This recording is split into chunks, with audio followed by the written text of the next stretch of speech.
Cette pensée est une pensée qui peut aboutir. Ce n'est pas une pensée stérile. C'est ça cette sagesse. La véritable sagesse, c'est la pensée. C'est-à-dire quand je me lève d'une étude, qu'est-ce que je dois faire?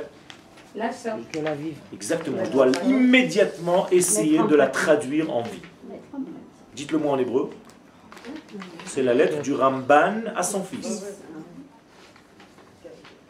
Quand tu sors du limoud, tir'e ba'asher lamadta im yesh davar asher tuchal lekaimo. Regarde si tu peux immédiatement traduire cette étude en kiyum. Qu'est-ce que c'est kiyum? Existence et continuité. Pas que ça reste dans les oubliettes d'un esprit, on a étudié un truc qui était là-bas.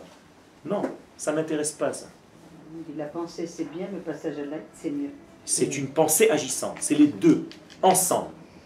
D'accord? L'un de nos prophètes mangeait ses prophéties. Il écrivait ses prophéties, il les roulait et il les avalait. Okay? Pourquoi faire? Pour digérer la parole divine dans son monde, à lui. Ça devient des cellules de son corps. Si la Torah ne rentre pas dans toi, c'est que ta Torah c'est juste une information. De temps en temps, tu ouvres Internet, tu écoutes un cours. C'est pas ça la Torah. La Torah, c'est une pénétration du divin qui me traverse et je rajoute dans ce monde encore du divin. Ça, c'est la véritable Torah. C'est ce qu'on appelle Etz Chaim, l'arbre de la vie, pas l'arbre de la connaissance. L'arbre de la vie, encore une fois, l'essentiel, la vie.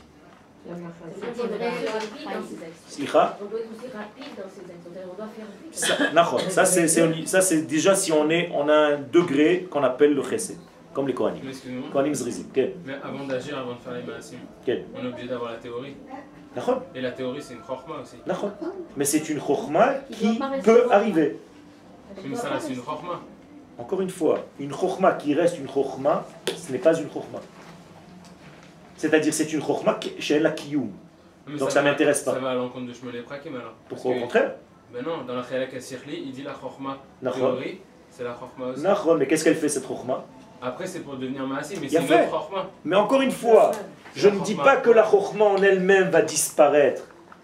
Mais pour moi disparaître, c'est ne pas aboutir. C'est pareil. Si une étoile est là, tu es d'accord que si j'invente maintenant un nouveau télescope, je vais voir une nouvelle étoile que je n'ai pas vue avant-hier. Est-ce que je l'ai créée cette étoile ou elle a toujours été? Elle a toujours été, je viens de la voir seulement. Donc tant que je ne l'ai pas vue, pour moi, elle n'existait pas. Maintenant que je l'ai vue, elle commence à exister pour moi. C'est la même chose cette chokhma. Cette chokhma, elle est en haut, c'est un potentiel, j'en ai rien à faire. Si elle n'arrive pas en bas, ça ne vaut rien.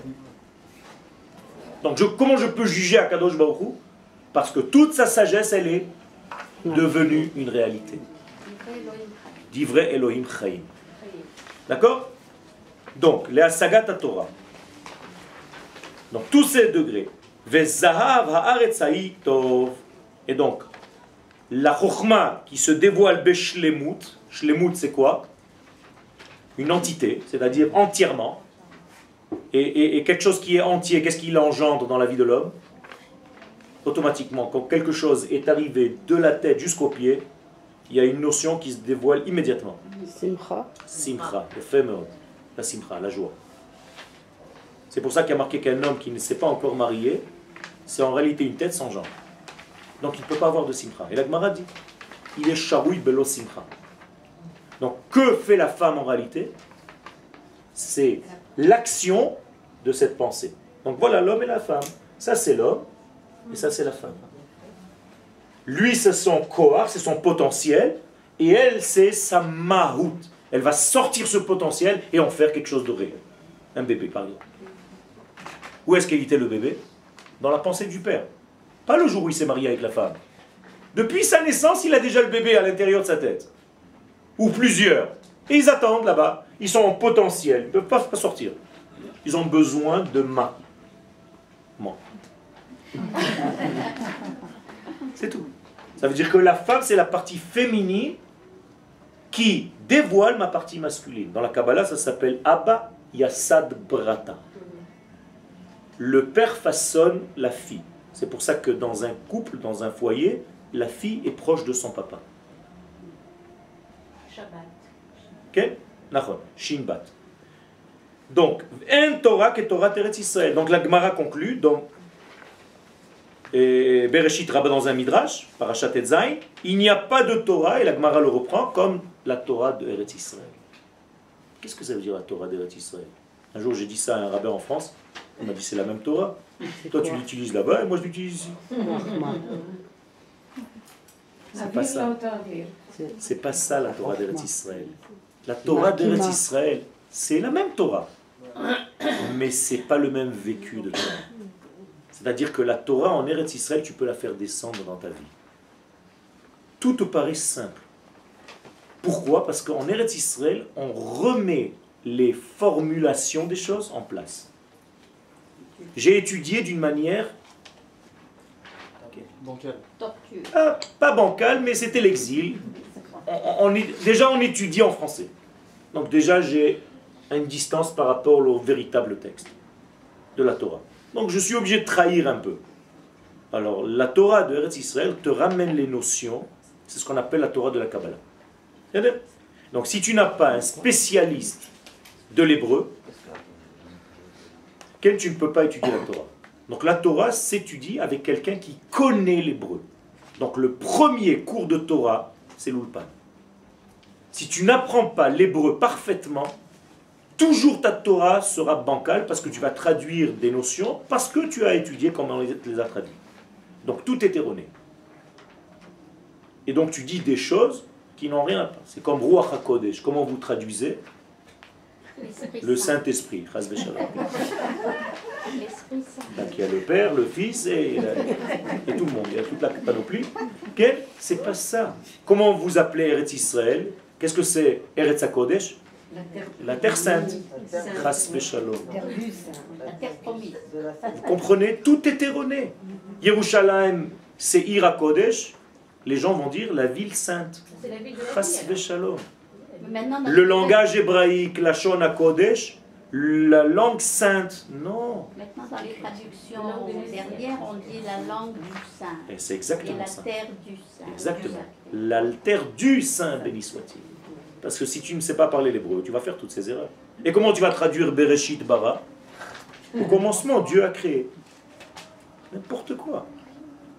La première règle grammaticale en hébreu, du taf, qui est un taf de itiachasut, donc tu ne peux pas dire Bereshit bara, ça n'existe pas en hébreu. Les deux premiers mots sont déjà faux. Alors comment tu vas traduire? On aurait dû dire, quelqu'un qui parle l'hébreu, Bereshit, Bereshit ha-bria. Ça n'existe pas Bereshit bara. Si tu veux dire au commencement, tu aurais dit Barishona. Aucun rapport. Donc vous voyez, c'est énorme, énorme, énorme. Donc tout le langage, il faut étudier l'hébreu. Il n'y a rien à faire. Quel? Torah Teretz Israël, est-ce que ça veut dire qu'ici on doit étudier le Talmud Yerushalmi et pas le Talmud Babylone? Non, non, c'est une bonne question, mais ça veut dire qu'il faut étudier les deux, mais y compris le Talmud Yerushalmi et y compris le Zohar.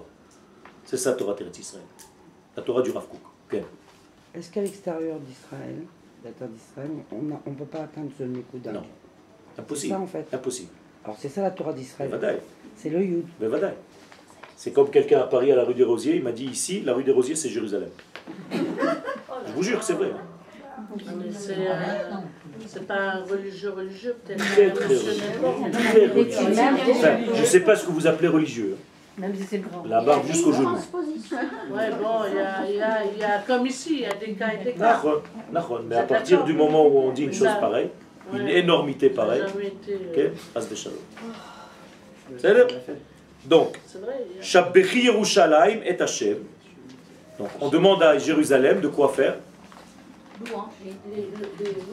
De louer Dieu ou de l'acheter. Okay. Donc, de louer Dieu, Shabbechi, Shevach. Okay. Shabbechi Yerushalayim et Hashem. Haleli Elohaich Tzion. Combien de notions de Jérusalem il y a ici? Deux. Il y a Yerushalayim et Tzion. Dans Yerushalayim, il y a marqué Shabbechi, et dans Tzion, il y a marqué Haleli. Donc il y a ici Hallel et Shevach. Quelle est la différence entre Hallel et Shevach? Encore un ulpan. Comprenez? Qu'est-ce que c'est Hallel, les Hallel? C'est le c'est dire le Hallel. Remercier. Non. Connaître. C'est très difficile, je vous l'accorde. C'est... Il y a deux lamelles. Nachon. Fais-moi, tu es dans la direction.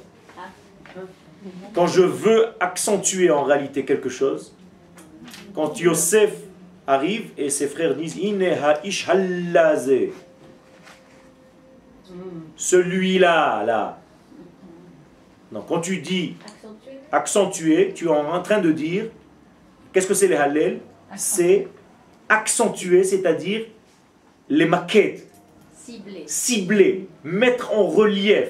Donc halleli, Elohai Tzion, je veux que Akadosh Baruch Hu devienne quelque chose de concret dans ce monde.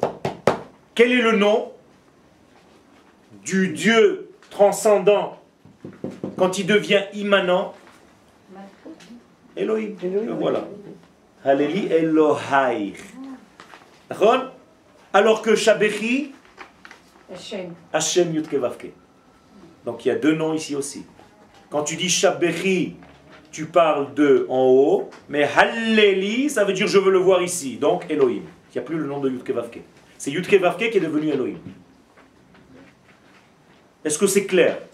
Ça veut dire à chaque fois que vous parlez de la terre d'Israël, je l'ai dit ce matin et je le répète, vous allez avoir l'accouplement des deux noms de Dieu. Le tétragramme et le Shem Elohim juste à côté. Ah, c'est pas une lettre. Non, en Eretz Israël. C'est ça la force de Eretz Israël. Sinon, en Eretz Israël, donc il y a les deux noms, Hachem et Elohim. En dehors d'Eretz Israël, qu'est-ce qui manque? Non, Elohim, parce que Hachem existe en haut, mais il n'arrive pas à descendre sur terre. Vous avez compris? Donc la Gemara va dire clairement, Kol hadar bechutz al haaretz dome kemi she'en lo Elohim, Elohim, et pas Yud Kevavke. Donc qu'est-ce qui nous manque en dehors d'Eretz Israël? Les jambes. On a l'esprit, mais pas les jambes. La terre d'Israël donne aux Juifs des jambes, une assise. C'est Satzion. C'est de faire descendre dans le concret des notions qui dépassent complètement. Il a fait. C'est ça les degrés. C'est ça qui fabrique le Yesod. Tzion. Alors Tzion c'est plus bas que... Tzion c'est plus bas. Qu'est-ce que ça veut dire plus bas? Plus haut. C'est la notion qui traduit le monde d'en haut en réalité. Donc qu'est-ce que c'est le sionisme? C'est donner une concrétisation au peuple juif, c'est-à-dire en créant un État. Alors pourquoi est-ce qu'on représente les Yesod toujours placés plus haut? Parce qu'il est plus haut à l'intérieur. Quand tu regardes à l'intérieur du corps humain, les deux ovaires apparemment sont plus hautes que le Yesod. Mais en réalité, à l'intérieur du corps, le Yesod est plus élevé. Et toujours d'ailleurs, c'est une règle, la partie centrale dans les sphères est plus haute que les deux parties médianes. Toujours. C'est une règle.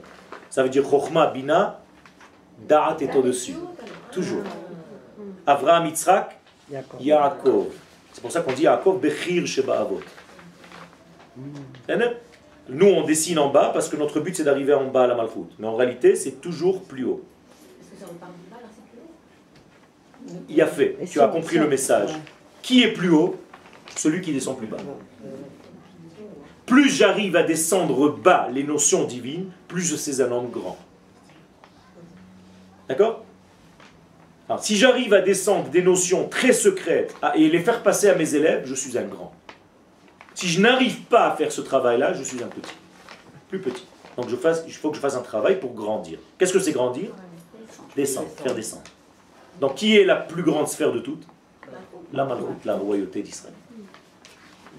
Alors la Malchut c'est Yerushalayim ou Tzion? Yerushalayim. D'accord.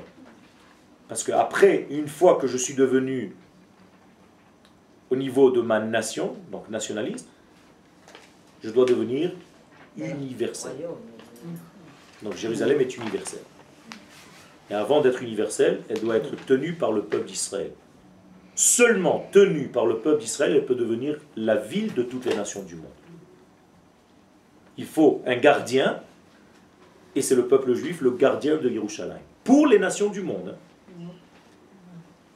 Mais personne ne doit venir à notre place ici. Pourquoi? Parce qu'il faut mettre en place comme gardien le peuple qui est le seul peuple éthique, moral de la planète, pour garder Yerushalayim. Et une fois qu'il sait faire ce travail-là, il peut l'offrir Yerushalayim, pas la donner, il peut l'ouvrir à toutes les nations. C'est-à-dire que la prophétie dit que toutes les nations du monde viendront à Jérusalem. Et on doit leur ouvrir les portes. Ils vont venir au Beth Amikdash, prier, se prosterner. Tout est bien, aucun problème. Seulement, c'est Yerushalayim Beyadenu. Ce n'est pas parce qu'on veut la prendre dans notre poche qu'elle nous appartient. Non, on a été placé comme gardien de cette ville divine qui appartient à Dieu. C'est notre mission. D'accord. Il y avait une question? Oui. Encore oui. Pas obligé, mais bon. Au temps de Mashiach, quel nom viendra? Yeshurun. C'est-à-dire que ce sera plus Yud-Ke Vav-Ke. Non, il y a Yud-Ke Vav-Ke, Elohim, Bayom Haou, Yeh Hashem Echad, ou Shmo Echad. Ça veut dire que en bas aussi, il y aura Yud-Ke Vav-Ke. Le véritable nom, ça va être Yihye. Yihye, Yihye, il sera. Pas Ehye. Ehye, c'est moi, je serai, mais en parlant de moi. Ehye, Asher Ehye. La plupart des Israéliens font cette faute quand ils parlent. Ou Yavo, Ani Yavo. Ça n'existe pas Ani Yavo. Ani Avo. Ani Ehye et pas Ani Yihye. Mais alors, pourquoi Yihye, c'est au niveau de Keter, c'est plus haut? Justement, c'est Bayom Haou Yihye. C'est ça, le Keter le plus haut va devenir le plus bas. C'est-à-dire qu'il n'y aura plus de différence entre la source et le résultat. Alors maintenant, le Shoresh de Bina est plus haut que celui de Chokhmah? Le Shoresh de Bina est plus haut que celui de Non, je Chokhmah. pose une question. Pourquoi? Pourquoi cette question Celui de maintenant? La Malkout est plus haute, c'est la sphère la plus haute. Son Shoresh alors. C'est Keter. C'est que- C'est Radla. C'est un autre degré. Okay? Sans embrouiller les autres. Donc, Assam Gevuler Shalom. Donc, Berach Banaich Bekirber. On termine juste cette partie-là. Berach Banaich Bekirber. Qu'est-ce que c'est Berach Banaich Bekirber? Alors, traduction simple. Il bénira tes enfants à qui? Tes fils de qui? De Yerushalayim. Ça veut dire que Yerushalayim a des enfants. Nous sommes les enfants d'Yerushalayim. Donc Yerushalayim est notre maman. Donc, Berach Banaich Bekirber. Qu'est-ce que c'est Bekirber? Quand ils sont encore dans tes entrailles. Jérusalem. Ça veut dire que pendant que tu es enceinte de tes enfants, déjà de là-bas, je les relie. Donc bénir égale relier. Donc ils sont reliés déjà du ventre de tes entrailles, Jérusalem. Assam Gevuler Shalom. Dieu va mettre ton territoire, tes frontières dans quoi? Shalom. Shalom. Dans l'entité, pas dans la paix, dans l'entité, Shalem. Okay, je suis en train de vous embrouiller toutes les notions. Okay? Mais c'est comme ça l'étude. C'est dommage que vous n'êtes pas prof de... Je suis aussi. Chelev chitim yasbier. Je donne des cours d'Ulpan. Chelev chitim yasbier. Je savais pas. Chelev chitim yasbier. Non, je rigole pas en plus. Chelev chitim yasbier. Qu'est-ce que ça veut dire Chelev chitim yasbier? Le lait de quoi? Du blé. C'est-à-dire le blé a un lait, comme de l'huile du blé. Yasbier qui va te nourrir de l'huile, de la quintessence, de l'essence même du blé. C'est-à-dire on va moudre le blé jusqu'à ce qu'il donne du lait. Et tu vas être nourri de ça. C'est la chokhmah. Parce que le blé c'est la chokhmah, c'est toutes les 22 lettres de l'alphabet. Donc Chelev chitim yasbier. Donc si on a déjà un petit peu compris ce degré-là, suite au prochain numéro. C'est où les cours d'Ulpan? Non, je rigole pas. Les cours d'Ulpan, pour l'instant ça s'arrête, mais j'ai déjà formé.